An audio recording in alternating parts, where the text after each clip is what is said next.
wala kang pera, huwag kang tumingin! Galit na sumigaw ang may-ari ng tindahan at itinaboy ang dalawang mahirap na mga batang babae palayo sa bintana. Sila ay mga inabandunang magkapatid, natutulog sa lansangan ngunit mahigpit na nakakapit sa isa't isa. Ganito na lang ba palagi ang buhay natin? Kumakain ng basura, pinapahiya. Sana hindi na lang ako ipinanganak. Huwag mawalan ng loob. Sinabi ng Diyos, hindi kita iiwan ni pababayaan kita. Tulungan ninyo ako. Ate, samahan mo siya. Bibili ako ng gamot para sa kanya.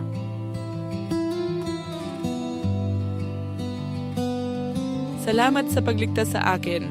Wala silang hinihingi at ang sabi lang, Hanggat buhay ka, sapat na yon.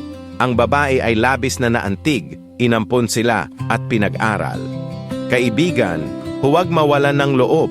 Kahit ang pinakamaliit na pananalig ay maaaring magdala ng mga himala ng buhay.